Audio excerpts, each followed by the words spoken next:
Time to get your fix.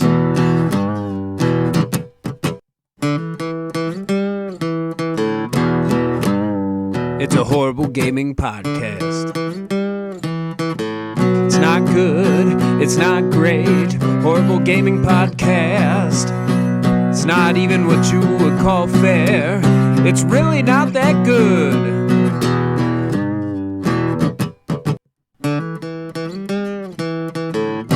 Horrible Gaming Podcast.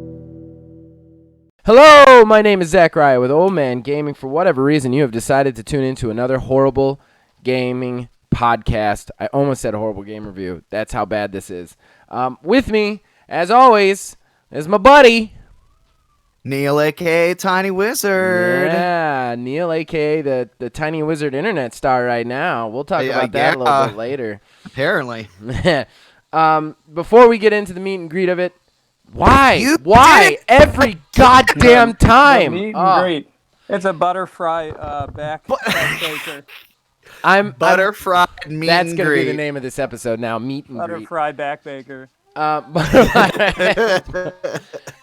Okay, so before we get into what the show is going to be, just a couple of credits, and of course a disclaimer. The disclaimer's kind of in the title. It's horrible. My kid's behind me listening to a tablet. I'm sure you guys will hear him. Her. She keeps turning up the tablet, even though I keep turning it down, so that's irritating. And then, of course, Mark Bell. Thank you to you for all of the original graphics. If you are somebody who watches the YouTube version, he does all of those. And then thanks to my guest, Nick Van Sluyters, for the theme song to this show and all of the theme songs here at Old Man Gaming. Horrible Gaming Podcast.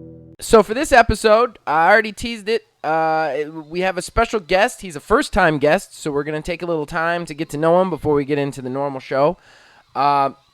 Nick Van Sluyters, my brother, the man who makes the music for the channel. Nick, say hello. Hello. It is a pleasure to be here. Thanks for having me on. I also just wanted to take a brief moment, if you don't mind, to thank the whole Old Man fam for any support, for listening to the songs. And a big thank you to you as well, just for sponsoring my music and, giving me the inspiration to do this whole thing. Well, your music is great. When you say this whole thing, I'll just describe it real quick. We are kind of producing Nick's first album in a weird way. We're doing it through YouTube as a YouTube playlist. And you guys actually out there get to watch us build it as we do it. I'm putting a video to each one, doing some editing with video games while he does all the music. So you guys actually get to watch it, build it up, and it's been a heck of an experience, in my opinion. It's been very enjoyable. It's been a lot of work, but it's been a great deal of fun. And for me, one of the biggest joys is just getting to see the videos that you put down to the music. It's an amazing way, a medium to have a music video where you wouldn't normally. So it's been really awesome. Well, to just continue us jerking each other off on microphone, I really enjoy your music. I like your music. I think your music is just as good as anybody else's music out there, and I'm so impressed because what the people out there don't know is you do all of it yourself. I do indeed, and I appreciate that. For me, it's more of a hobby. So just to get it out there, even if there's any fans listening, if anyone gets appreciation of it or has a reaction to the music, for me it's an amazing feeling. So again, Thanks for that. And I feel like time expenditure wise, it's a hobby for you. Like this channel is a hobby for me. like you're very committed to music. I don't know that your significant other would agree with the terminology of hobby. She is my muse. She gives me great ideas. Great criticism. Well, I'm not sure she appreciates it quite as much. Well, it's the same with mine. I'm sure she does not appreciate this as much. How many tracks are you planning on doing total? So the total track list is staying where it's at. As I've told you before, I'm going to stick to just 13 tracks. No which more is music till funny that you're like 2021. to show that what it is before because originally it was 10. Yeah. And in all seriousness, no one gives me more support than Kelly with the song. She does give me a lot of help. So, Yeah. big thanks to her as well. But no, I'm going to try and keep it at 13. I'm working on some album art that we're going to do. Again, Kelly is doing most of the finishing touches to correct my poor artwork. But that should be out pretty soon. I think we're going to release that with one of the songs as well. So. Sounds delightful. I'm very excited for that. So, Nick, real quick before we get into the rest of the show, you're a gamer. What do you like to play? Well, Zach, I think anyone who's been on and seen me playing knows that I was playing Witcher 3 for a great deal of time. I love that game. I love any games by CDprojectred. I did just finish Witcher, the final downloadable content. Anyone who hasn't played that or hasn't played DLC, I know I'm behind about 5 years, but do yourself a favor, go play it because it is amazing. I don't think you're behind. I think it takes 5 years to beat that game in its entirety. If you want to enjoy all of the nuances that they've put in for you, I think it does take 5 years. I think, in my opinion, the DLC had as good, if not better, of a story than the main storyline, which I think is almost a shame because I think a lot of people want to get to that portion. Right. Other than that, I've picked up the hot new title, Titanfall 2. Titanfall was the first Xbox game I ever played, and I played it, a whole bunch. So by that point, I was a bit fatigued with it, so I waited to buy it for a long time. But I'm having a great deal of fun with it now. There's still an online community that's playing. Yeah. And there's a great campaign mode where, maybe if the story isn't there, some of the innovations they put in I think are amazing. But that's pretty much it for what I'm playing currently. I'm really waiting and anticipating Cyberpunk to come out, of course. Yes. I do believe we all three are on the same page with that. Yeah, I think so. That's why we have decided to definitely do it as a talking point later, but we'll get to that. Well, Nick, we want to thank you for being on and sticking around, and now we're going to get to the normal show. All right, let's do it. Horrible Gaming Podcast. All right, so that brings us to Fan Traction. Still our favorite segment where we talk to you guys, the fans. We read out your comments in all the places we can find them. We use those comments to decide the horrible arena.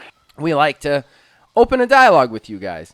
So right off the bat, we're going to get down to not bad stuff, but not fun stuff. So I want to just say a quick disclaimer to everybody. I had a rant last week. Anybody who listens know what I'm speaking of. I want to just say right off the bat, this show is supposed to be a place where you guys come to have fun and just listen to us talk about video games. I don't like the idea of this show causing anybody any undue pain or upsetting anybody. This is supposed to be a fun thing that you're listening to when you're driving home. So maybe this was not the forum to get on the rant that I got on.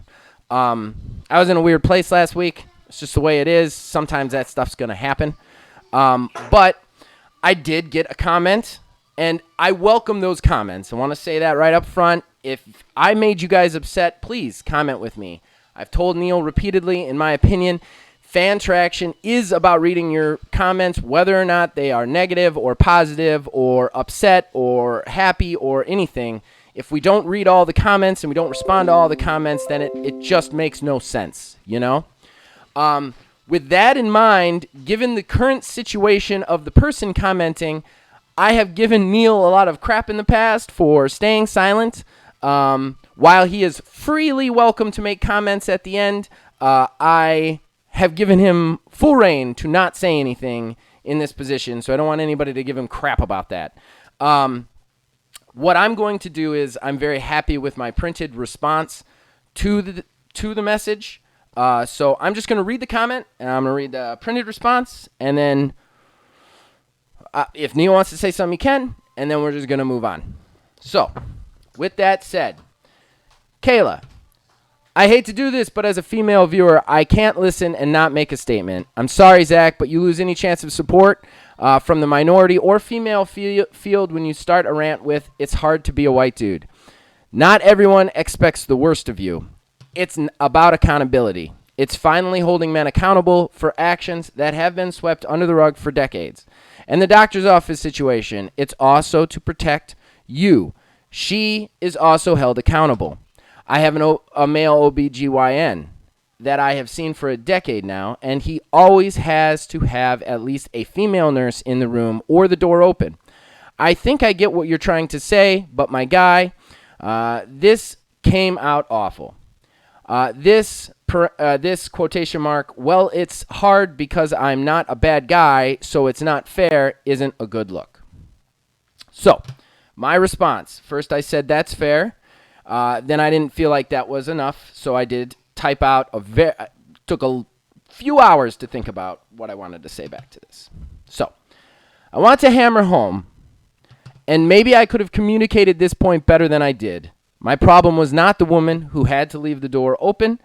It was with all the shitty guys who have done all the terrible things for so long that makes it so that no one trusts me. A relatively nice guy. Parentheses, well, at least I try to be. I also just want to say that I believe in accountability. I do not in any way think that anyone has it easier than me because of gender or race or any factor. I also thank you for your comment. I never want anyone to feel like they can't speak up on anything we do on the channel. Not only do I value your opinion as a friend and a contributor to this show and channel, but I want anyone to comment on here if they feel strongly about it. And then I tried to finish with a joke, probably in a bad timing, but I said, you are also probably our only female viewer, so we value your opinion very highly.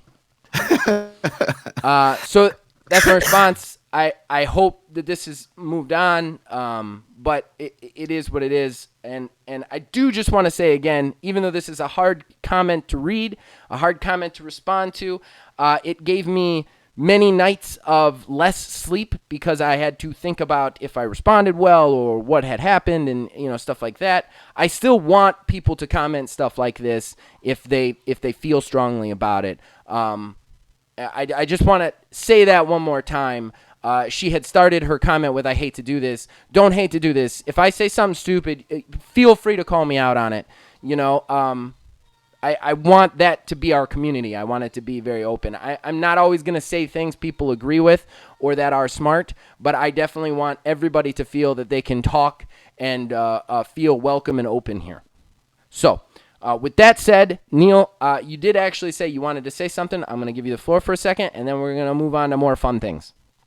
Yeah. I just wanted to just clarify in regards to me whenever that happened and my silence was not out of complacency. The entire Me Too movement and everything, I think, is very important culturally, and getting, awareness out and making changes and everything along those lines. My silence was more so out of somewhat blindsided, as I didn't know that that's where that entire statement was going.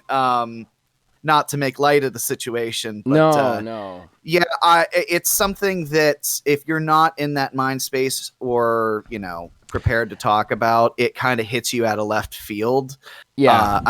I absolutely I do agree with Kayla, and not just because she's my wife, but the phrasing of "it's hard being a white guy" doesn't come across very well. No, but it I will doesn't. say, I understand the point that you were trying to make. It's just the words weren't in the right way, I suppose. But well, I appreciate that very balanced and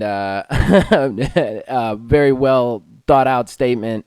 I do want to say I am also very in favor of the Me Too movement. I am very in favor of all of that. I was in a very weird place after it happened, and I don't know. I definitely could have phrased things better, but I do want to hammer home that I don't think that any of that is, I'm not against the Me Too. I'm not against Black Lives Matter. I'm not against any of that stuff. Just want to hammer that home. Absolutely. All right. So Well, now that we all feel like we're sitting at a dinner table where mommy just slapped daddy and we're all trying to eat like nothing happened, let's go ahead and do fan interaction. Hooray! Okay, so I'm going to go right to Kayla again because then she goes, Zach's game does get my vote this week. And I got to say, I will never question Kayla's impartial voting again. Because if there was any week to give me a spite vote, like vote for you, you know. You know, I've actually said to her before too, because she was on that streak of voting for me for a while. I was like, don't get me wrong, I want the vote, but like, I kind of feel like sometimes there's this appearance of bias. Oh no, if you met Kayla, and I have met Kayla, there's no bias towards you when it comes to voting. I don't think. I mean, I think, yeah. If there was ever a spite vote from her, it was the week prior when I kept bugging her to vote. That might have happened. Yeah. So let's just stay with the horrible arena then, because I got one other vote. Let me go to the texts. I got a vote for you. Is that my vote? Yeah, that's your vote. Oh, well, then I'll be happy to read my vote, because anything that has Super Dodgeball Indoor EX plus Alpha in it and allows me to do Dragon Ball Z moves with a sporting ball gets my vote. I'm sorry, Neil. Oh, no, absolutely. I honestly, once he read the title off, just the title on its own, was just like, oh my goodness. As soon as, it just takes me back to that instant nostalgia of a world stage of people battling where the stakes are the most high for dodgeball between Kenya and Iceland. Is that reference too early for you? No, man. Super Okay. Dodgeball is the S, man. You can actually play it on Switch.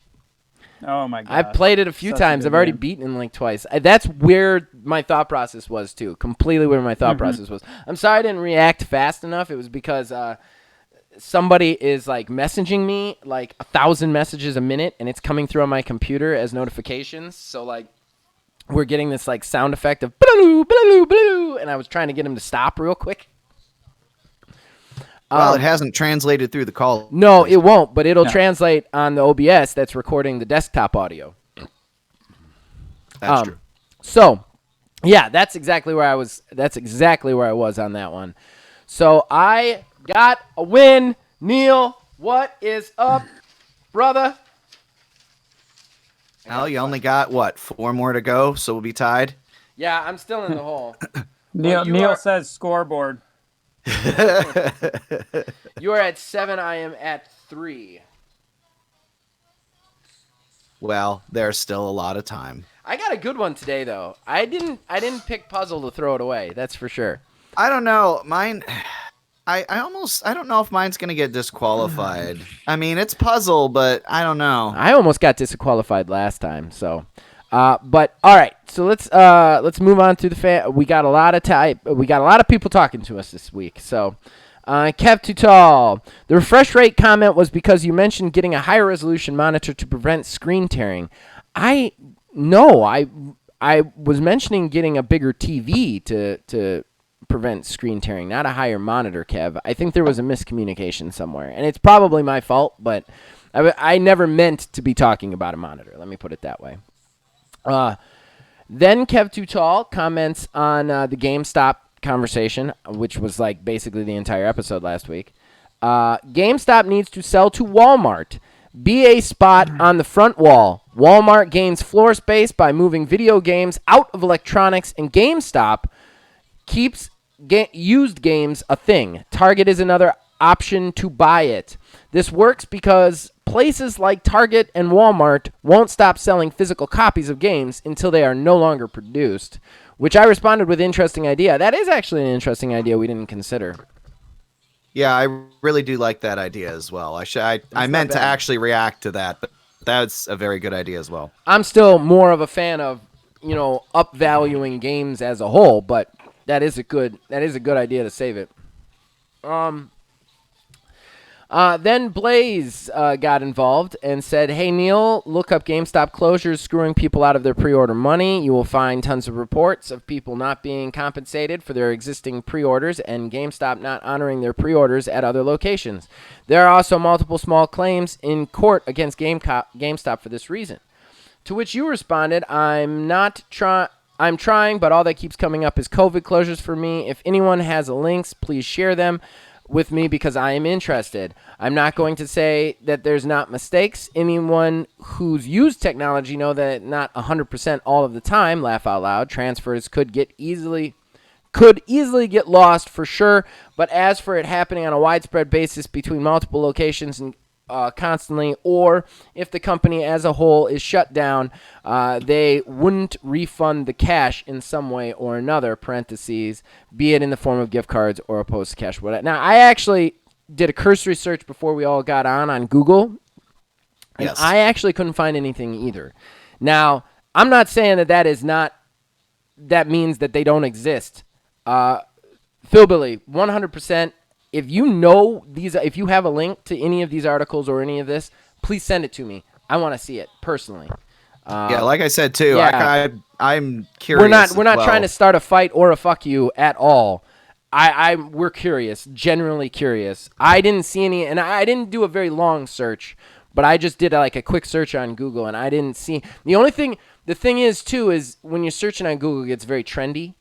So like right now, everything that I found was like canceled PlayStation 5 or Xbox Series X pre-orders, you know? Yeah.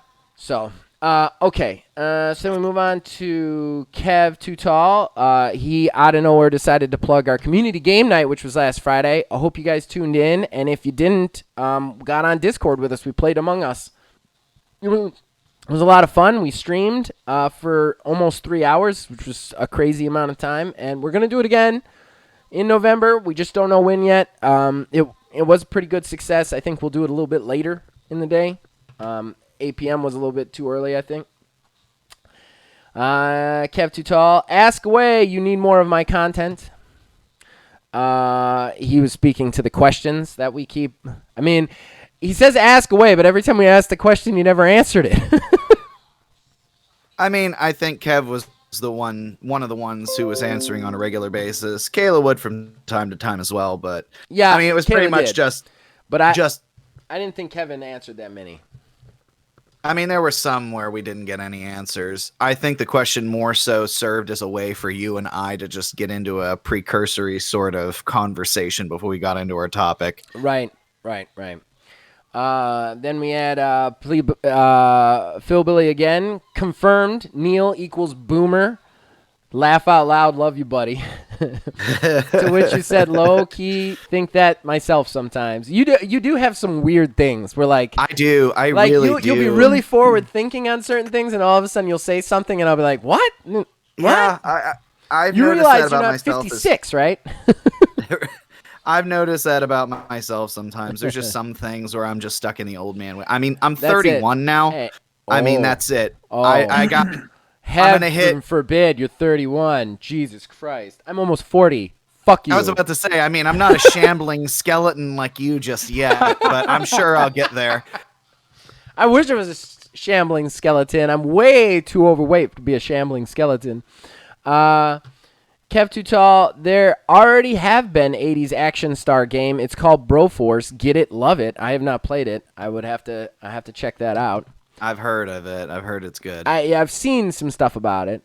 And then that's it for the fan interaction, unless I missed one. I don't think I did. A very vocal community last week. Thank you, guys. We appreciate it. I'm going to ask Nick, because he's been silent. Who would you add? They've been adding all these like 80s action heroes to Mortal Kombat lately. Yes. Because I showed you the one with Arnold Schwarzenegger. Yeah. But they've already added Terminator, RoboCop. They're adding Rambo. Who would you add 80s action hero to Mortal Kombat? Oh gosh, that's so tough. I say maybe let's get the Predator in Mortal Kombat. Ooh. I think that would work perfect. I feel like he's been in there at least once. Yeah, I think one of the older one of the older Mortal Kombats. I know the Xenomorph was in there. Yeah. I want to say the Predator made it in like in Mortal Kombat 9 or something. I Okay. could be wrong on that. I feel like that's right, but I don't know. All of this to me sounds incredibly unfair for Johnny Cage in Sonya Blade. Can I tell you what I want to see? That's a pretty tall order for the split punch. I want to see them stop adding like action stars and start adding like romantic comedy or coming of age teen stars. Like I want the Breakfast Club in there. I feel like Mortal Kombat needs joke characters. Yeah. Street Fighter has joke characters. Yeah. We need joke characters in Mortal Kombat. I think watching Arnold Schwarzenegger make like little toy dolls for people when he kills them is pretty jokey. No, you got to. Well, you want a joke character. I apologize to any big fans out there, but how about Steven Seagal? Oh, that's a good one. That would be an excellent one. That's a good my one. God. He's even a fighting game thing. Or Chuck Norris. Or Chuck Norris. Chuck Norris, yeah. All right. I think that wraps up fan interaction, right? We can move on? I do believe. Horrible Gaming Podcast. All right, so that brings us to our first and possibly only talking point since we're already going late. But you know, there hasn't been a lot of news lately. There really hasn't, guys. I mean, there's been enough news, but it's very quick, easy news, which we'll cover in odds and ends. So we just decided to have a little fun since we've got a guest who also loves CDprojectred. Let's just talk about Cyberpunk and how much we like it. We haven't really gone in depth on it. Zach, what's Cyberpunk? I've never heard of this. Oh, okay. Yeah, no problem. Well, Cyberpunk, if you're a person who has been living in a cave, is the most anticipated Keanu Reeves vehicle since John Wick. I love that phrasing. Also, I've heard it's been referred to as the Dick and Balls game. Yes! How could I forget? It's the Dick and Balls game. Yes, the Dick and Balls game. Yeah, Nick, how excited are you that you get to edit your genitalia of your character? I've heard there's a comprehensive suite for character creation. That's all I'll say. I'm very excited. We'll leave it at that. What bothers me about it is you don't even see the character. Like it's first person. Mm-hmm. So it's like they're not doing third person. Do I need to have balls that drag along the ground if I don't get to see them? It's really for the NPCs. They're trying to enrich the experience for the NPCs. But like, what if that's like a low key, like sort of charisma modifier? Like whenever you're talking to people, like your dick size is taken into account. Here's what I want. Well, that depends on your apparel choice. I want the NPC to always be doing the elevator eyes, like every so often, like just like slowly, like their eyes slowly turn down towards the junk. I really have something else I need to be doing right now. I've already told you I don't want to use it for a dick. I want to use it for just a giant lippy vagina, just like the biggest camel toe you've ever seen in your life.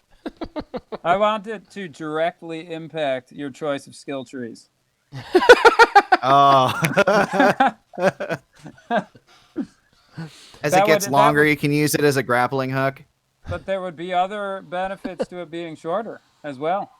Quicker running speeds, increased stamina. You're more aerodynamic. Yes. You don't fuck good, but you're more aerodynamic. You have to give a benefit both ways, or you know, most people are going to lean one direction, so to speak. So other than penis size, what are we most excited about in this game? The character customization. I mean, for me, if I look at Witcher 3, it was the ability to create numerous different builds. And what I ended up having as my favorite build, perhaps on my third playthrough, was actually the alchemy tree, which I never would have done otherwise. But I think CDprojectred is really good at allowing you to have options in each tree, so the combat tree isn't just altogether dominant like it is in a lot of games. I think character. I think if there's one thing that turned me off to Witcher, It was the fact that like there was too much story for me. Like it was like huge cutscenes that took like 40 minutes, and I'm like, man, I just want to go find a hippogriff and murder it. Like I feel like that's one thing that I would like to see out of this is tighter, more focused story, and a lot of like freedom of character, like where I go, what I do, how I pursue the story myself. You know. Go ahead, Neil. I was just going to say, I think that they are going to really be leaning into that from everything that we've seen. I mean, I'm sure there's going to be cutscenes, but I think those cutscenes are going to play out more so like in game, like you're presented with a choice in the middle of somebody talking or whatever, and then you can choose what happens from that. The thing that I like the most from what I've seen is the origin part of it. Was just that was a really cool thing to me, is that you can start the game like everybody has the like you start at the game in the same spot and you can end in like 40 different ways, but this one you start in a different place, and that dictates how you go through the game. Like the first hour of the game, first few hours of the game can be completely different from one player to another.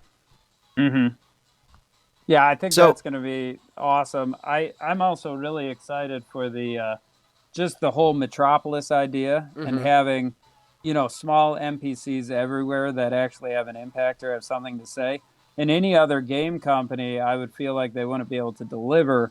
Whereas when we've seen what they've done with Witcher, I think that they could possibly deliver that kind of feel like you'd actually be in a city, which would just be such a huge undertaking. Yeah.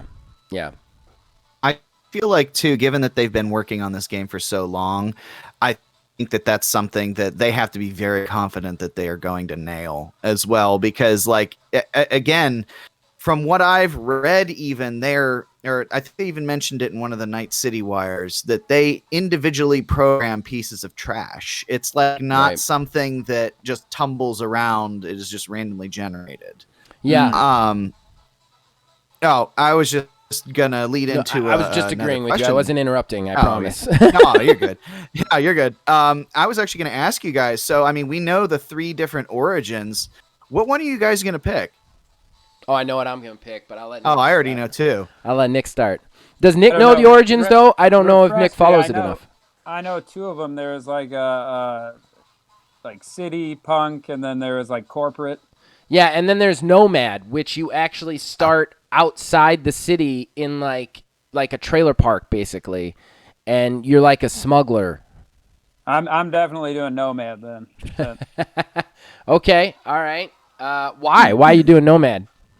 Oh, I don't know. It just seems like the most interesting origin to me. The other one starting in the city and looking at possibly having different story aspects. I like the idea of a character coming to the city and then having to adapt to the nuances therein. Yeah. What are you picking, Neil? Sorry, I didn't mean to cut you off there, Nick. Oh, no, it's fine. I was just going to say I haven't watched any of the gameplay footage because I really want to be fresh on it. I think it's going to be a great game. So I've really only seen screenshots, so I don't know much about the origins either way. I'm thinking I'm gonna go straight up Corpo out of the gate. I want to be too. I want to be a corporate shill, sleazeball. Yeah. I want to be. Here's what I want to do, and I usually do this with games like this. And the only game that's truly like lived up to my expectations on this to some degree was Outer Worlds. But I love to pick something that's very contrary to what normal people do, and then try to see if I can't play the game that way. Everybody's like, oh, we're gonna kill everything, and I'll pick something. Like, I want to see if I can't just play this game and it be fun if I'm just selling stuff. You know, like I love to test the engine that way, and like the corporate chill, like the way they've hyped this game, it feels like, and the way they've talked about like the situations and everything, they've basically said you can do everything without even pulling a trigger, and that to me is the most exciting. Like, I want to see if I can't play this game from start to finish without even shooting somebody, you know? Yeah, I want to go heavily down the hacker route as well. I used to be a gamer who always picked just the straight combat elements. Um, but just now, I don't know if it's maybe because I'm older or something, but I'm starting to experiment with the other trees and really enjoying them. So, I start to feel bad for the NPCs that aren't real. I know that sounds insane, but like I start to get to a point where I'm like, I have empathy, too much empathy. Like, I feel like as you age, you just get this like overwhelming amount of empathy, and then at some point you're like too empathetic. Like, you're like, anybody I kill in a video game has weight, which is ridiculous. I don't want to hurt anyone who doesn't deserve it. Right. And even that bad guy, he's that way for a reason. It might not necessarily be his fault. Right. His dad beat him as a kid, and that pushed him towards a life of crime. He's just misunderstood, and then he ends up with the gun, and then I'm the guy who's got to end his life. Yeah, like, and it's like I'm sitting next to somebody, and they're like, it's a fucking video game, right? Zach That's got almost- the ending where he talked him down and convinced him to try therapy, reconnect with his family members, and buy a dog. That's almost like the Nathan Drake argument. Like everybody's said with all the Uncharted games is like, this is just a guy who's treasure hunting and he's just murdering people endlessly. Like he can't just sneak through this camp or like find another way to go to this place they're trying to go. Like, no, you got to go through with bullets and blood. Yeah, and he's so jovial about it. Like, I'm Nathan Drake. Boom, boom, shot, shot. Like, with the exception of, to not get spoilery if anybody out there who hasn't played Uncharted 4, with Uncharted 4, it does kind of take a little bit of a turn and kind of makes it a more human leveled sort of story. But yeah, for overarching, pretty much it's just like kill everyone and everything. But like I do get what you guys are saying too about like like the NPCs and everything. Like I actually, whenever I played through Mass Effect the first time, I made Saren kill himself in the first one. I don't know how I did it, but I made him like have a quick moment of realization and just he blew his own brains out. I didn't have to do that boss fight. that's amazing. I didn't think you could get away with not doing that boss I fight. think I got an achievement for it. That's yeah, impressive. But it's one of those things too. It's like I hope that they have that sort of breadth of narrative possibility, which I don't doubt that they do in Cyberpunk. Well, yeah. I doubt. I mean, that's one thing, man. These games, they always play up how much of the breadth of choice. I really hope CDprojectred isn't lying to us. Like, I'm not going to be upset if they're lying to us a little bit, But I'm not going to be upset if they're lying to us a little bit, but because a lot of times, like, these come out and you're like, wait a second, you still got to shoot that one guy. You know what I mean? Like, right. Like, and I still want the people who want to just shoot everybody to be able to play the game and have fun. The infamous color-coded engines, or I mean endings to the game. Yeah.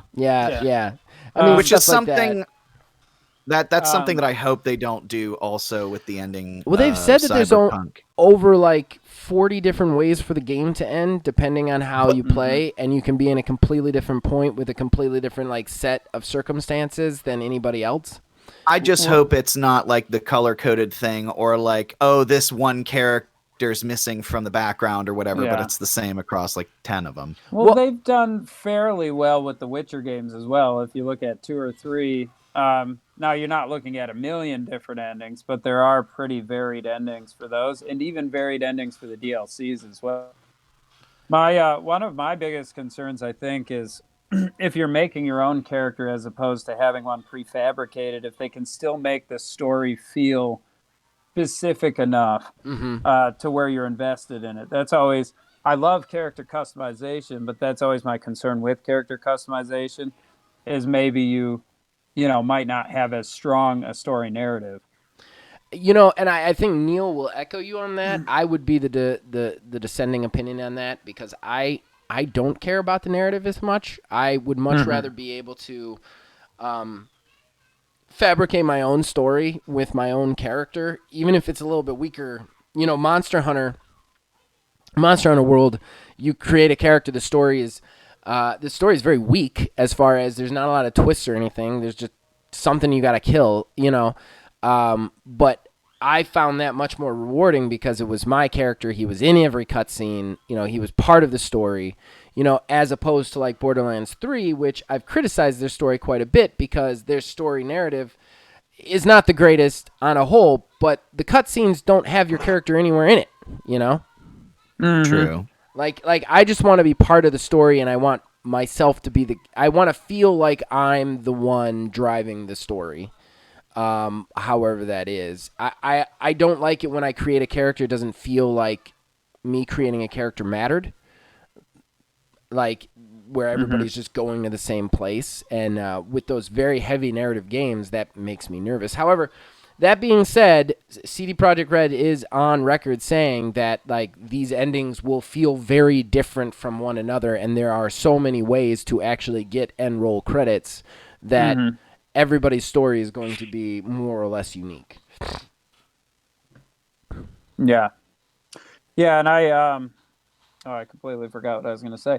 I think my tastes do kind of lean more towards Neil's if we're talking about overall listening to the show, because I do love those narrative single-player games. I'm not as big a multiplayer gamer.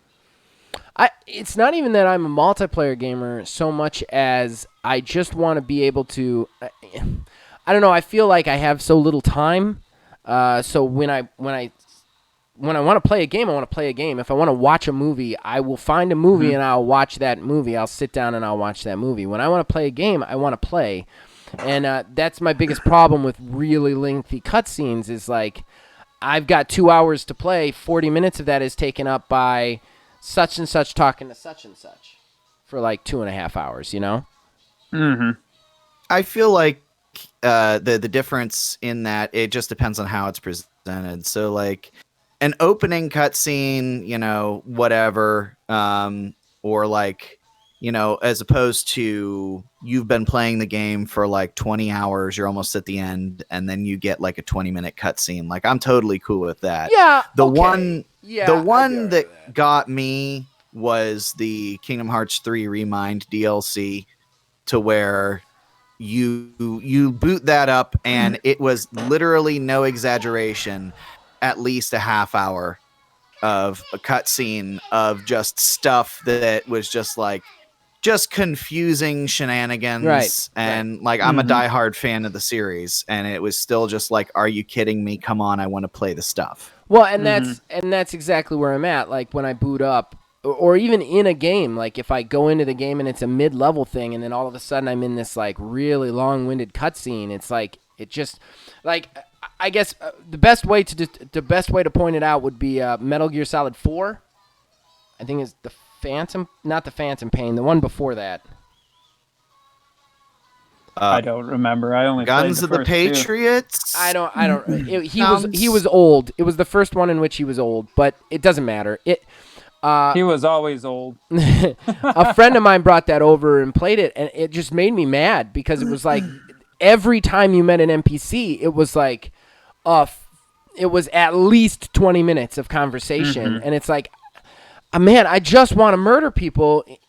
Like that's why I'm playing. Like, let me just play the game. Even when the cutscenes, what I do like about what CDprojectred have said is, I like it better. Like, if you can give me a way to play the cutscenes, so that I'm invested and I feel like it's me talking to the other person, like communicating with the game, I'm on board for that. It's when you have these like Witcher in a way, not to insult a person's favorite game, but like when it's one dude who's very clearly the dude and he is his own dude and he's the one talking, like I zone out. Yeah. And see, for me, I don't necessarily, but I can see the argument for other games. I think for me, if I'm playing a game that doesn't have the strongest story element, what I was just thinking of when you were talking was when I play, anyone who knows me knows I love Dark Souls and I love really high challenge games. And those get right into the playing. There's very little story to those games. Right. And for me, that's just about playing. But if it's just going to be playing for me, I need a real high challenge game. Right. But even Witcher, I turn up to Death March. But I guess it depends on how invested you are in storylines and games, because I typically enjoy the conversation in the cutscenes. Although there are times in Witcher on like side quests where I've found myself just skipping through dialogue options because it's like you're trying to find a boot in a lake or something and they Right. talk for 5 minutes. Right. I did want to ask you, Nick. They have gone on record as saying Cyberpunk is a much smaller game content-wise than Witcher 3. They basically said it's because less than 5% of the people who've played or owned Witcher 3 have actually seen everything Witcher 3 has to offer. What do you feel? Are you okay with it being a smaller game, being such a fan of Witcher 3, or would you rather it be, as meaty as the third game, regardless? Well, I think I am for the main reason being in Witcher 3, I did play everything it had to offer, and particularly some of the ending content, a lot of the DLC content.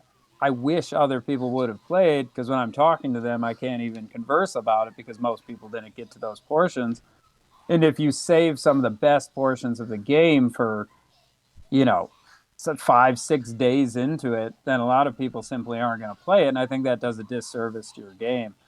So as long as they add enough content so people like me can really immerse ourselves and do all the side quests, I don't really think that's going to be much of an issue. It might also allow me to play another game within the next 2 years. Because I'm kind of, when I get onto something and I'm really interested, I rarely do anything else. And just like you, I only have so long to play. So that's what I like about a game like Witcher. It's a huge value. If you can really dig into it and you can play it for so long, you only paid, $60 for that game. You got a huge value for your investment. Yeah, that's true. That is something I've talked about on the podcast and the channel before. I do like big investments, and I do love the idea of a game that, like, anytime I boot it up, I can find something new to do. And like Skyrim, I still can boot that up and find something new to do. So, like, I do enjoy that aspect of it. One thing I just thought of, too, that I think might be better is that, so Witcher 3 has tons of different endings, but very few people are going to play the game more than once. So most people are never going to get the benefit of seeing maybe a different ending or playing it a different way because they think that's just such an undertaking. Yeah. Well, what do you think, Neil? I think even still, again, like how I play games, I've mentioned about it in the past. Like, I'm thinking that whenever I do play, I will play my first playthrough of Cyberpunk. I'll, roll credits, and I'll eventually go back to it. But I think it's going to be one of those things that I go back to quicker than I would something else, because again, there's just that breadth. I mean, there's so many times, you can play the same one single campaign where everything happens the same over and over again. Right. While I still will go back to those games, I already know what's going to be in store for me, so I have to be like in the mood for it. Whereas with Cyberpunk, it's actually going to be my first CDprojectred game, because I tried to get into the Witcher, Witcher 2, and like I downloaded Witcher 3 when it was on Game Pass, but I just never did anything with it, just because now I don't have the time for it. But right. I think there's. I played that game for over 60 hours. I never got to the second island. I was like, I'm never gonna get through this thing. Like, I think I'm at 9 or 10 days. I'm playing it. Yeah, there's still chance encounters that I have not done. Let me say this, guys. I know we have to move on. I do personally like the idea of it being a smaller game.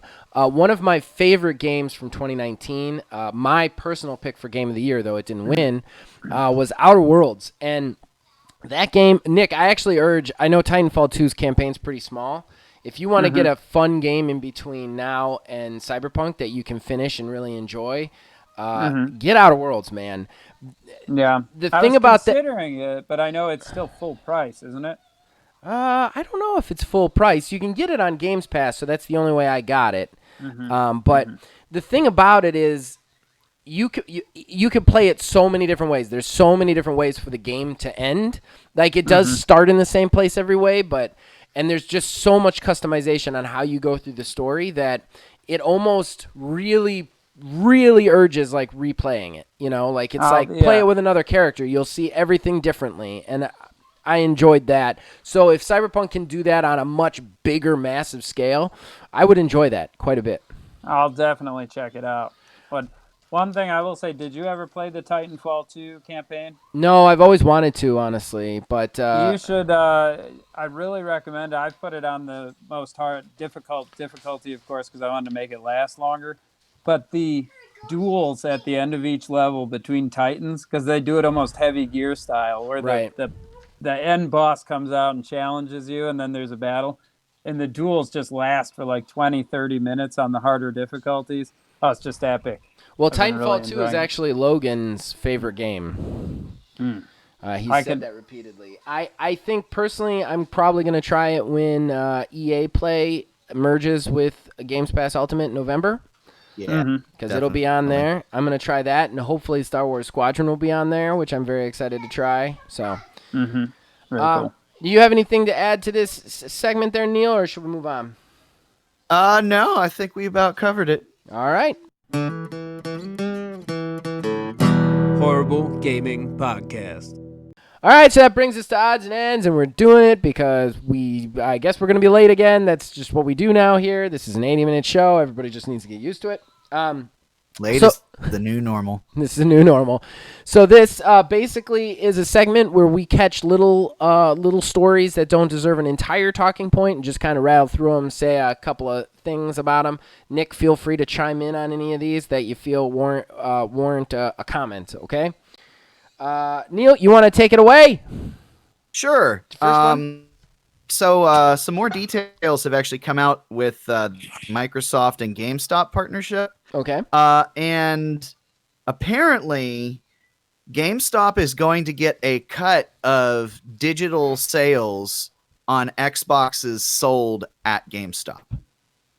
Really? So if you go to GameStop and you buy an Xbox, and I believe they said that this even includes Xbox 360s and Xbox Ones as well, on top of the new series consoles. Really? If you buy your console through them and you buy digital content on that console, be it DLCs, be it full games, anything like that, GameStop will get a cut of whatever is sold on that console. On the console itself after it's in your home?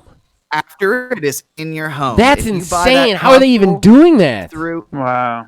I don't know, but I mean that's pretty big. That's huge. That's enough to keep GameStop alive right there. Yeah, I mean, I don't think it's of course the solution to all of their problems, but I'll tell you, it definitely solves their longevity problem. And not to almost toot our horns here, but if anybody is listening to us and stealing literally all of our ideas, seriously, in this case, my my suggestion of what could possibly keep GameStop alive, and making it just a place where you buy things official sort of deal from them and they get a cut. I just want some recognition. Yeah, seriously, Please. man. How many times have we said terms now? Nobody was calling it a chicken match till we did. And then fucking, I know, IGN, I know you're out there. I know you're listening to us. Just give us some recognition. Hell, just have your staff subscribe. I'll take that. That's all we're asking I'll for. take 30 subscribers. That's all I need. Fuckers. I'll take 3. I'll take 3. Okay, so that brings... So my first? Next? Yeah, go for it. The Avengers had some bad news come out. Not that it's been good news at all since it's come out. But they've delayed the first DLC for it, as well as the next-gen version of it. The next-gen version will not come out until 2021 now. That being for the systems that are coming out in November. And the first DLC character, Kate Bishop, has been delayed, I believe, till December. And their statement is basically like, it's not up to quality. We want to make sure that it's quality. And, I'm not going to paraphrase the whole thing. I'm just going to tell you the gist of it. What I feel like is they're pushing this off to try and restructure the DLC so that it's more what the fans want. Or they're very quietly killing it. I don't think they're killing it just yet. I don't think they're killing it just yet. I don't think that they can afford to kill it just yet, honestly. No, Lord, no. I think at this point they're just kind of like all the negativity surrounding the game and the end game loop. I think they want to get that right before they move forward on DLC and new characters and stuff like that. Because truthfully, what's the point in throwing new characters into a game that's Nobody's centered playing. Around? That's centered around a essentially broken system that nobody really likes. Right. I think that I mean they do the only evidence in the court of them killing it this early would be the fact that it was the top selling and top grossing game for the month of September. So it actually may have already made the money it needed to. You know? True. And if it did, then yeah, they're going to quietly kill it because why spend the money to bring it back? I think that it'll be really interesting to see what happens in December if we get that DLC character, if it reinvigorates the community, or if we're like, because that's what I think. I think we're going to get the character with a little taste of what they're trying to do, and I think the 2021 next gen is going to bring an update that's going to try and restructure the end game. Very well could be. But that's just a theory. I don't know. It's either that or they're like, we're going to put this off, see how many people care, and then never talk about it again. Right. So, all right. Any comments on that, or do we move on to your next one? No, I don't think so. Unless you had anything to say, Nick. No, other than maybe they could put in Steven Seagal. That might help. Good call. Good So call. we know people listen to this show for ideas. So when Steven Seagal is the next announced Avenger character, We're suing. In We're Mortal suing. Kombat. Yeah. or Mortal Kombat, We're suing. It's gonna be. They're 100%. gonna call him up somewhere, wherever Steven Seagal is, and say, here's your new checks. Well, actually, speaking of 80s shenanigans, Segue. that actually kind of segues. So, data miners are going through the Call of Duty Cold War beta and trying to dig up whatever it is that they can, from what's in the beta available to see what they can find about possible features and everything. However, they're finding a lot of suspicious files in the beta data. Well, that's because Say beta data again. Beta data. That's because they are intentionally being rickrolled by the developers by hiding rickrolls within the data of the beta for data miners. That's nice. I like that. Nice FU. I like that. So yeah, what do you got next? My next one is that this thing has been rumored for 2 years now. It's kind of ridiculous that we haven't gotten an official announcement somewhere, anywhere. But the Mass Effect collection that has been rumored at EA, where, like the remaster of the first 3 games. Apparently, South Korea, there's a South Korean store that is showing a listing for Mass Effect Legendary Collection. So maybe this is confirmation. Just please, EA, tell us, man. We want this game already. Can I tell you, I'm just going to make the call right now. If that game does not get announced on N7 Day this year, it doesn't exist and it's not real. I will second that. Yeah, they cannot not announce it. When we thought the past 2 years they were going to announce it and have been alluding to it, and now the supposed release date is next year, pushed back from this year. If they do not announce that collection on 7 Day this year, it's just not real and it's never happening. It's kind of weird where it's coming too. Like, you're gonna put it in a console launch year, a collection like that. Like, it's like nobody's going to want to play it on their older system, but nobody's going to want to really play that over something newer, It's very strange placing. Yeah. Okay, so you doing one. All right. Well, to go back to the Apple and Google dick showing competition, I guess.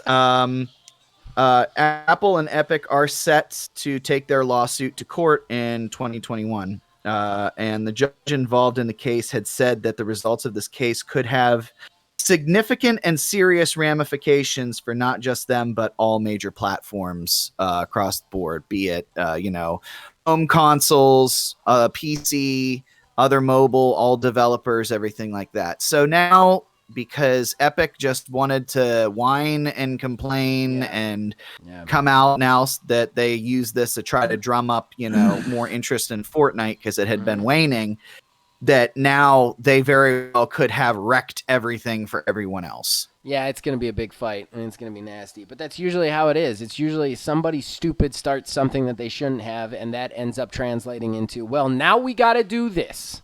It's like, who brought the cool kid? I don't know. It's very frustrating on that front. All right, so my final one is... So it has been said, it has been confirmed by PlayStation that the PS5 controllers will be able to moderate voice, like conversations, and you will be able to send voice clips to the moderators through the controller so that they can, judge it for content. And that actually worries me a little bit. I want to hear your thoughts on it, though. That did worry me a little bit, but Sony has come out and said that you can opt out of that. So, I did not know that. Yeah, so because that was a big concern that everybody was, because it's basically like if you have a Google Home or whatever. I personally don't care. I have 4 smart speakers in my house. I'm always being listened to at this point. So unless they want to hear stupid dad jokes when I don't have a kid and just hear us talking stupid voices to our cats, I mean, they're not getting anything from us of any note. But in regards to the whole story as it is, from what I understand, you're able to opt out of that.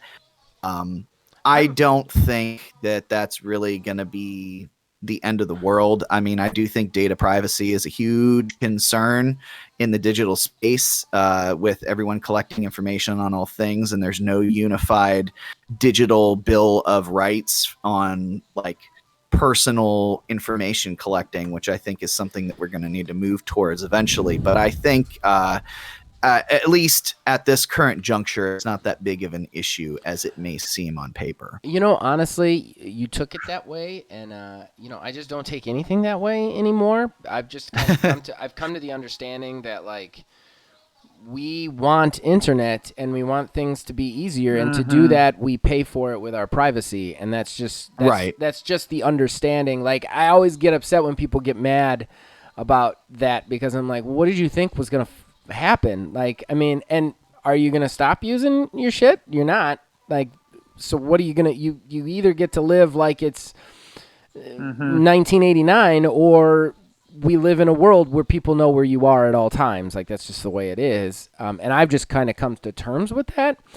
My concern is there's just something feels wrong about being able to call out somebody, and don't get me wrong, I don't love it when I'm online and I start getting called racial slurs by some 9-year-old in Michigan. But I just feel like there's something wrong about being able to tattle on people for that. And that's what that seems like that feature's for. I don't know. There's just something feels dirty about that to me. I don't know. I mean... That's what I was bothered by it. And I don't know. I can't really point my finger as to why I'd be bothered by that. But there is just something about it that just feels kind of wrong. I think there's no set rules. So then it makes what's the threshold? At what point is somebody going to call in and complain about something? Right. And what is considered offensive? Right. And if you keep going there, there's going to be no limit on what people start using that for and calling for, to the point where you could get called in on something that was a simple misunderstanding on something you said. Well, other people are, clearly in violation, but if someone doesn't call, they're not going to be called on. I think it might be problematic in execution. Right. If I'm saying swear words and somebody on the other end hears it and decides, oh, well, my kid can hear this, I'm going to report this guy. I don't necessarily like the idea of that. That bothers me. I don't want to have that in place. I would rather deal with people calling me names. Yeah, especially if their kid is playing a game that's rated mature and you're using a swear word Right. that doesn't exceed the parental, Right. rating on the game. Right. So how is that a problem for you if you're not using them in an offensive way? That's my Absolutely. concern. Is it kind of rolls into this weird free speech thing? Like, am I going to have my account banned because of some stupid thing I say, Yeah, I think that it's I understand what they're trying to do with it, but in practice, I don't think it's going to be a thing that either gets broadly used or like is actually going to be as effective as they intend it to be. I'm Well, really, and I For all agree. the reasons you guys I'm mentioned. I'm really interested to see what happens with it. The opt-out thing is very interesting too, because I don't understand what the point of having an opt-out if you're going to moderate things. Yeah. And I understand the principle of it because, I hate it when I go on after work and I just want to have some fun gaming and I start getting trolled by somebody about not being able to play some sports game well enough to be on their team. It's like, well, I don't need this. I'm just going to play a different game. But, in the other thought, like if you're choosing to play the game and you want to play it online, that's just going to be something you're going to have to get used to. Yeah, True. exactly. I mean, and I think too, they also said that they are not actively collecting all information. It's not like somebody sitting there listening to everything. It's only whenever like it's being recorded, but like after the game session ends, as long as all people who were in the game session like are done or the party or whatever, that just basically deletes itself. It's not like there's some trove of data that they're scraping anything they can out of that audio. Right, and again, like that wasn't even my concern. It was more my concern of like having them be allowed to moderate me, Right, Where do you draw the line? It's pretty Yeah. difficult to have a certain set, an exact And it's set weird of to rules. opt into that. Just like, I mean, even aside from somebody else calling you out, then PlayStation gets to decide. Like, I don't know if I like the idea of PlayStation getting to decide if I'm, you know what I mean? Like, Right. it's weird. I can't really point necessarily to it being terrible yet, but something about it feels kind of dirty to me, and I don't know what. But we've spent too long on that one. Neil, go with your next one. All right. The next one, it actually kind of dovetails off of that one very nicely. Segway. Yeah. So a lot of PlayStation news has come out over the past week or so. Some of it we didn't get to touch on in the previous week, but just running down the list of them. The PS5 backwards compatibility is actually going to allow you to play all PS4 games with the exception of 10 of them. And I believe another one of those just got knocked off the list. So, well, good for them. They had been really like railing against that and saying that wasn't going to be there. I feel like that was kind of a pivot. I think their phrasing was more so that it was up to the developers and not necessarily to Sony themselves. So all of their first party stuff was going to be backwards compatible, but there's some third party stuff, but they've all gone ahead. Now, whether or not that's going to mean like you're going to have to pay for a next gen version or whatever, it remains to be seen yet. They definitely still have some. I mean, you got the Spider-Man thing already. Yeah. I mean, but the first party stuff like God of War and everything like that for PS4 is also going to receive visual enhancements. I don't know as if it's exactly what is the enhancements are on the PS4 Pro, but they are going to get visual enhancements for next gen as well. Also, official PS4 accessories and most third-party PS4 accessories are also going to work on the PS5 as well. I don't think you're really going to need any sort of adapters. Was not going to happen. They specifically said that wasn't going to happen. I remember that. We talked about that. They said that the controllers were not going to be compatible before. That's awesome. They must have been listening to you guys. Yeah, again, chalk it up to we're out Good here for changing the PlayStation, world man. with That's 200 some subscribers, and I just feel like we need a little bit more credit. yeah, I know, I know. It's ridiculous. We're like a week ahead of everybody. That's Um, awesome for PlayStation. Good for them. And good for their players. yeah, and then the UI was also unveiled in a video this past week. The PlayStation UI has a lot of interesting things going on. So they have video walkthroughs that you can pull up windowed on the screen while you're playing a game. So if you're trying to get past like a boss or something like that, you can get an official walkthrough video windowed on your screen to watch and guide you through what it is that you need to do or trying to do as well. Oh. You can also select certain trophies that are like level specific through the menu and automatically jump right into the level and the scenario that you need to get that trophy. That's awesome. So yeah, if there's like something that's very level specific, like Halo has a bunch of them to where it's like, oh, do X, Y, and Z in this mission. You select that, and it'll just take you right into that mission immediately. As well as they also, the games will tell you roughly how long you have left to finish a particular mission or trophy. So again, if it's something level specific, like finish the third level, you can actually look at that trophy and it will give you a time estimation as to how much longer you have left, be it in your mission, in your trophy, and how you've been playing so far. So gone are the days where you blindly start a level and wonder how long it's going to last. You can actually just pull that up and say, oh, well, I have a half hour left to do this, so you can gauge your time. That's great. You can also party up and screen share with friends. So if you're in a party and a friend is going to be playing something that you want to watch, whatever, all you do is just cast that screen to the people in your party, and you can actually watch friends of yours play games remotely. That's cool too. And that'd be really they good also for, like, Let's Plays and community days and stuff. Oh yes.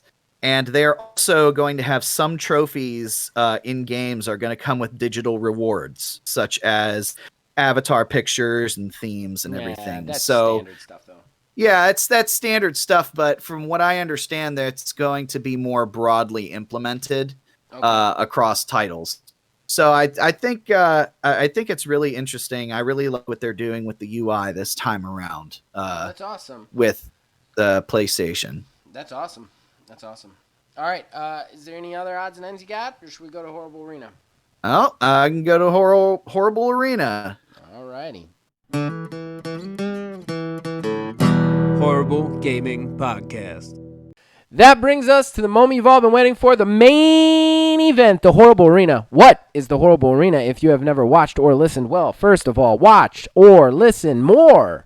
Second of all, the Horrible Arena is where myself and Neil, the two co-hosts, we will pitch you a game. We base that game based on pre-existing criteria that me and Neil take turns picking.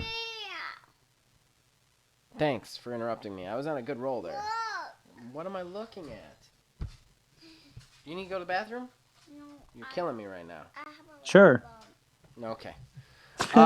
So, as I was saying, that pre-existing criteria we take turns picking, and forgetting to say on the show last week, we forgot to say it, but I did pick puzzle game. That's right. I picked a puzzle game. Watch out, bitches. So, the quantum coin has been tossed. Neil won the coin toss. Neil, you will get to pitch first. Just as an added disclaimer, since we have a guest today, he will cast the first vote, possibly the winning vote, right here live once we are done. Watch out. So, Neil, take it away. Puzzle game. Go. All right. So mine, I am a little worried about if mine's going to be disqualified or not. It is a puzzle game, but I don't know. I'm going to have to put that one up to the council. But let me pitch it here for you.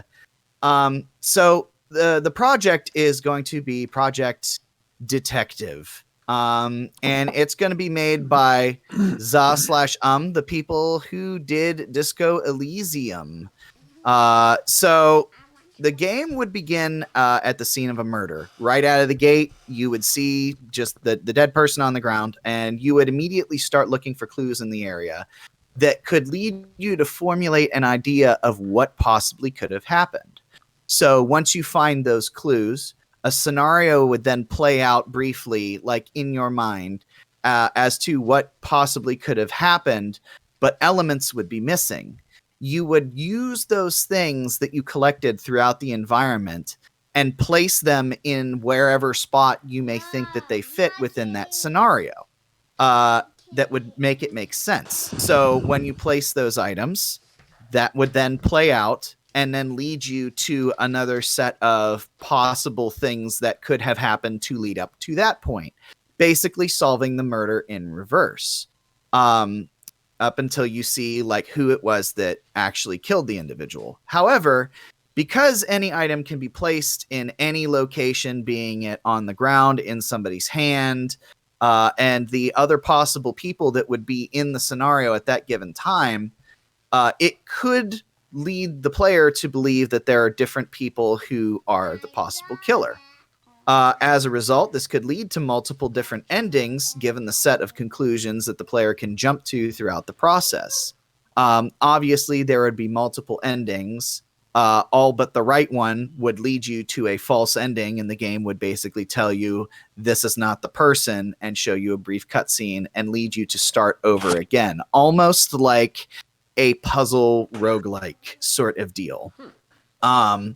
However, again, there's only one true ending, and I think this is going to be the first time that we have ever pitched the actual ending of a game as well. Maybe not quite sure.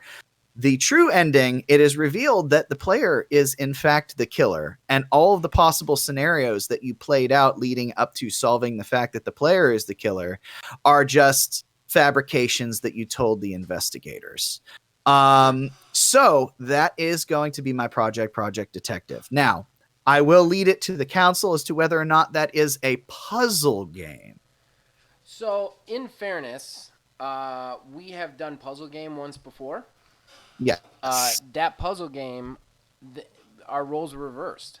My puzzle game was a tomb raiding game, if you recall correctly. Yeah, I remember that. Procedurally generated. I do not think this falls outside that whim. I think it's interesting that yours is actually very similar in the fact that it's kind of a weirdly roguelike experience just with a detective instead of with a tomb raiding thing. But it's very cool. It's very cool. You speak to me because I love detective stuff. So you got me on that one. But my turn. Correct? My turn? Alrighty. Oh, what was your developer? Yes. I didn't catch your developer. I'm sorry. I did. Disco Elysium. The people who did Disco Elysium. Yeah. I couldn't remember it off the top of my head, so I Googled it, and it said za/. I don't know if that's the actual name. That is the if it actual is, name of them. that's really ridiculous. weird. But yeah. who am I to judge? Because I looked them up for one of my other ones and didn't pick them, but yeah, za/. Is strange as hell. Okay. My turn. My pitch. My developer is Ustu Studio. They are the ones who created Monument Valley, if you guys remember that. Mm-hmm. So, my game would start with a guy lighting a cigarette with a match. He'd then whip that match so that the flame went out, and then he'd drop it. It'd end up landing on a pile of newspapers, and then the camera would slowly zoom in on the extinguished match to see just a small ember, kind of still like flickering. And then you'd realize that you're actually playing that ember. What you would then do is you would move that ember to the paper, and then all of a sudden you'd have a little bar appear. That bar is your fuel for your fire. And then you would start to move the fire, and it would spread as you go, very slowly. But as you move, your fuel goes down, which means you have to stop every so often to actually consume what you're burning to get more fuel. Kind of in the way that Carry On works, where the bigger you are, the more you need to keep going. Not enough talking. It's not enough talking, trust me. So what you would then do is slowly move your fire, slowly spread it, and try and propagate yourself as you go. So what's my puzzle game? My puzzle game is called Project Ember. You play the fire. You have to burn through things with whatever. As you go through the game, you will gain more fire, I guess, knowledge, more ways to move the fire, how to spread the fire. You'll have to figure out how to burn through things you couldn't burn through before. You'll find out that like bringing the fire into one place makes it more intense, which will allow you to get through hotter things such as thinner metals and stuff like that.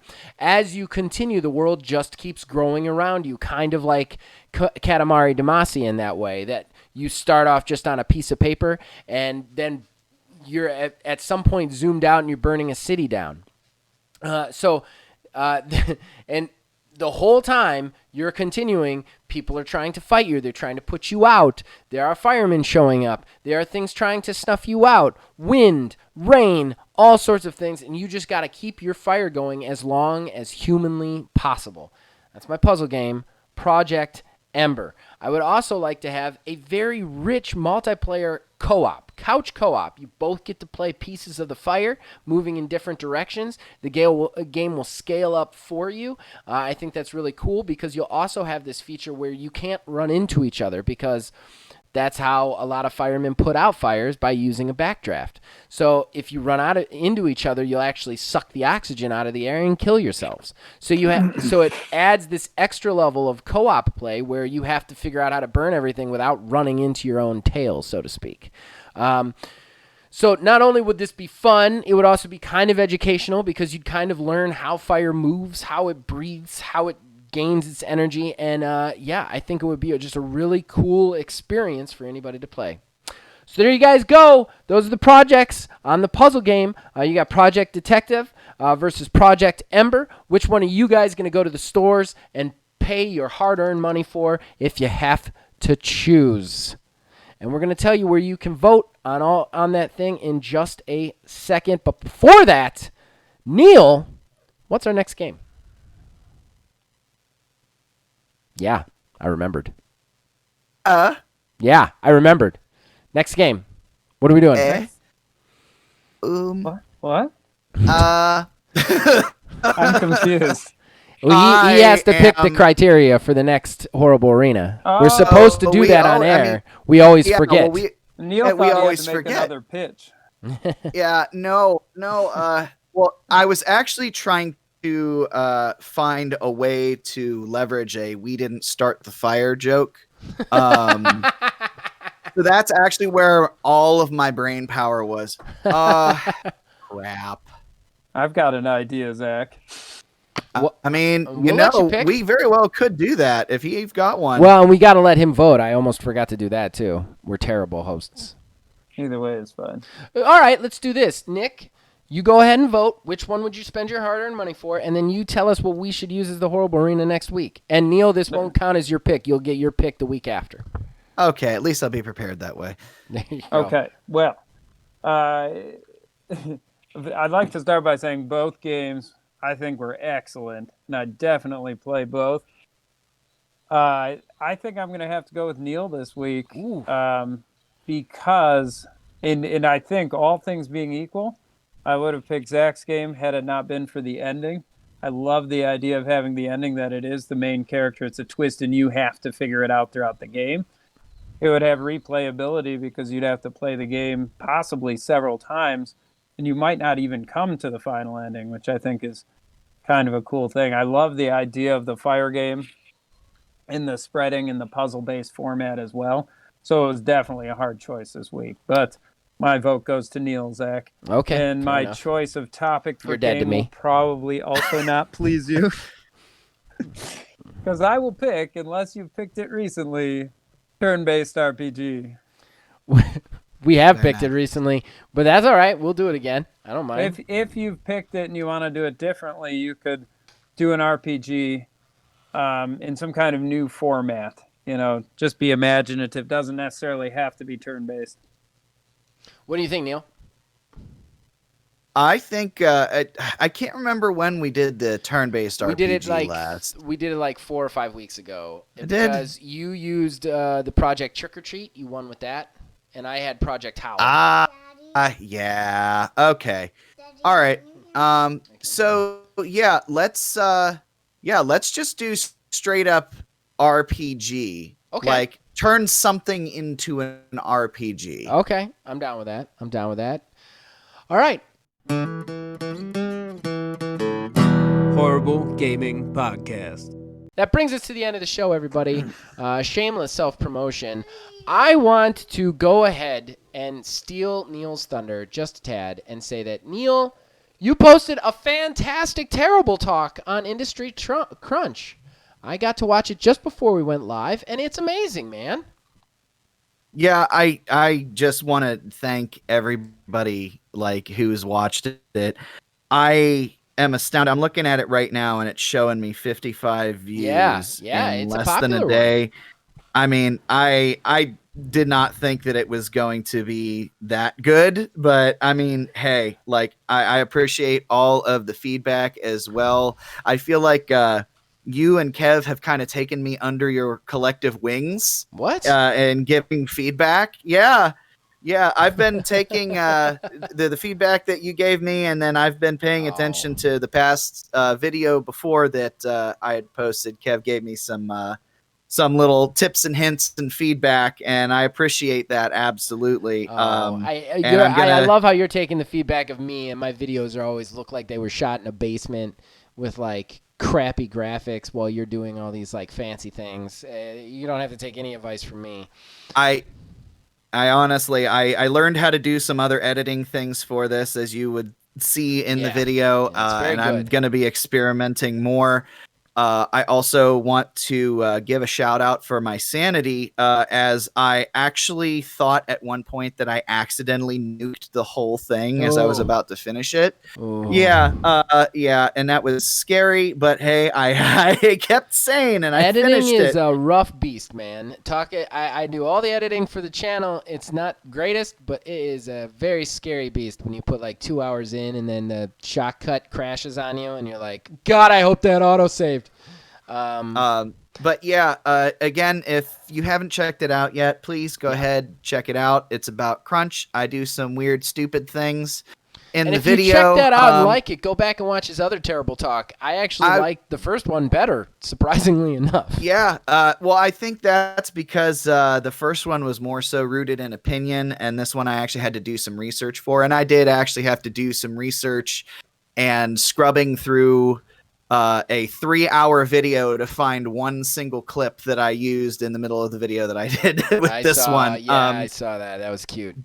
But enough of that sort of thing. We also have Halo Infinite Road is still going. Next episode should be coming up Thursday. It's got to be one of my new favorite shows, man. It's just so much fun to watch back, too. I giggled the whole time.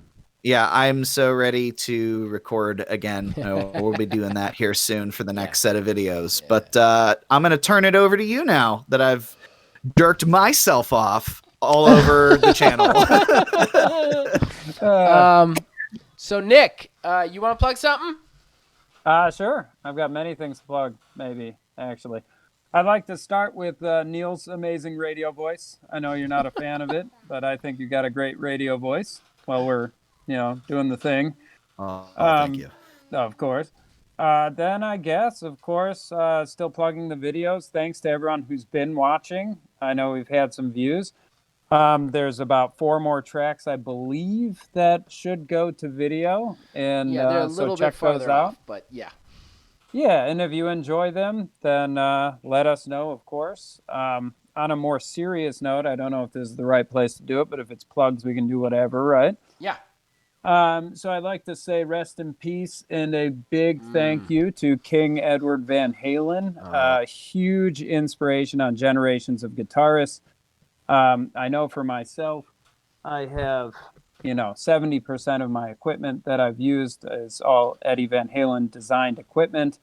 And he will, of course, be missed for all the inspirations and innovations that he did. So just wanted to say a big thank you. And then also thank you again to the Old Man fam and to all the viewers out there for music.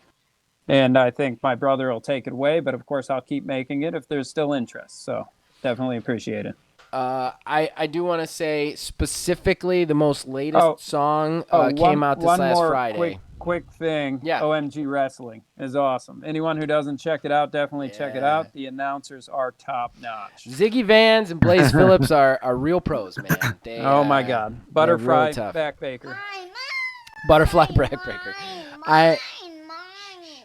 I think Okay, I'm done now. you're fine. I do want to just dovetail that and say your latest song came out this last Friday, and it is the best amount of editing that I've ever done, that I can ever remember. And it's definitely a slower song, but I really enjoy that one. So please, anybody out there, go check that out. And then for the rest of it, you can check out everything we have here. I do want to say, yes, please check out OMGW, especially the next 3 weeks, as it is our 3-part finale for Season 1. I edited the fuck out of these videos, like absolutely crazy amount of editing to the point where Shotcut couldn't handle what I did, so I couldn't actually watch them. I had to just export them and hope I had done it right. Like, that's how much editing went into these things. Like, just loads and hours of editing to do this. So please, please, please check out OMGW. And if you are checking it out and you're like, man, this is 2K16, this is really old, it's kind of crappy, just watch it and know that next year we're doing 2K19. I have painstakingly taken hours upon hours to create every wrestler again in 2K19, as well as a women's division, which we are calling the Ultra Division.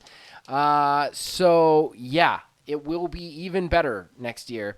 Plus, 2K19 has a way to actually edit and put together promos. So there won't be any still shots anymore while people talk.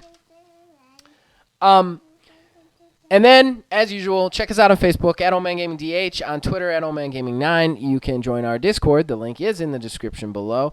You can influence this and all of our shows from there. And as usual, if you guys keep listening and watching, we will keep making it. Please click like. Please click subscribe. And if you're IGN, give us our fucking money. Please. All right. Please. All right, we'll see you guys next week.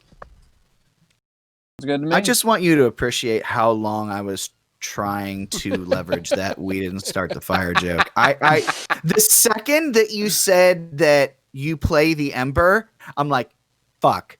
I have to think of just something somewhere. Your entire pitch.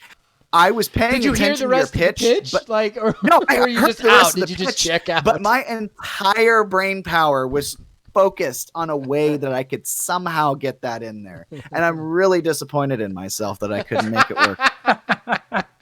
That's good. All right. So go into plugs. You could just What? You could just sing the whole song in its entirety Just in the start plug section. just awkwardly start singing it. Like I just go to Neil and he's like, Yeah, "We didn't start the fire." just force it through, and then just play it off. Like, I'm glad I found a way to perfectly fit that in. By the time I go through and figure out all the words, because I know I've heard that song multiple times, but I only know the part that everybody knows. That's the best part. You just say, "We didn't start the fire." Then you go like, "We didn't start the fire. It was always we didn't start the fire." I don't believe that song has verses or bridges. I believe it just comes right in on the chorus.